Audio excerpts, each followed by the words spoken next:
अरे भूलैलिए हरि हो, अरे भूलैलिए हरि, कवना गलती को हमरा के भूलैलिए हरि।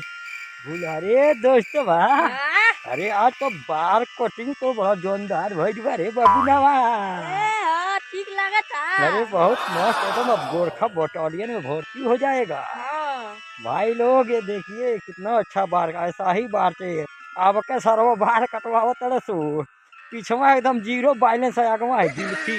अगर कहीं लफड़ा हो जाए तो जुल्फी पकड़ा के छूट में मारते मारते मुआ दिए। तो भाई लोग नौका फैशन चलल बा, बहन चोद बोकवन खान लागता दोस्त बा। हाँ अरे बाबू, हाँ अब अबे हम गोल रही कप्तानगंज, हाँ गोल रही कप्तानगंज देखनी है। हाँ देख लो। अरे दादा हई मस्जिदी पर और मंदिले पर से सारा बाजा उतराता उतरा जाता रे बबुनवा। हाँ है। अरे पता नहीं रे, बुझाता भगवान से बैर हो गइल बा सरकारों के का। हाँ दादा रे दादा, हई मंदिले मस्जिदे पर माइक उतरा जाता जनले। हाँ आ हई रात भर नाचा तड़ी सो रंडी डीजे पर, इतना हैवी बाजा लागता कि उ डीजे मारता करे जब दल का देता।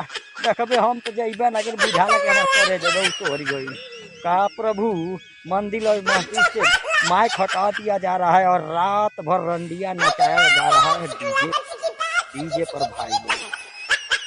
दोस्त बा, हाँ एगो शायरी ना जन ले ही। कौन सा अरे है कहीं वो? एगो बुढ़ऊ बाबा जात रहल है। हाँ अरे मन में हाँ अरे बड़ा गाना गावत रंगीला रहले। कहो न आ वो? शौर कहत रहे, हाँ जान तले कौन तरह कहत कौन रहले। सा रहो? भाई लोग सुनिएगा आप लोग भी। हाँ कहत रहे, हाँ हमने तो दिल दिया था आजमाने के लिए, बाबा हमने तो दिल दिया था आजमाने के लिए, हाँ अब मुआ ना बियाह को चल गेल कमाने के लिए।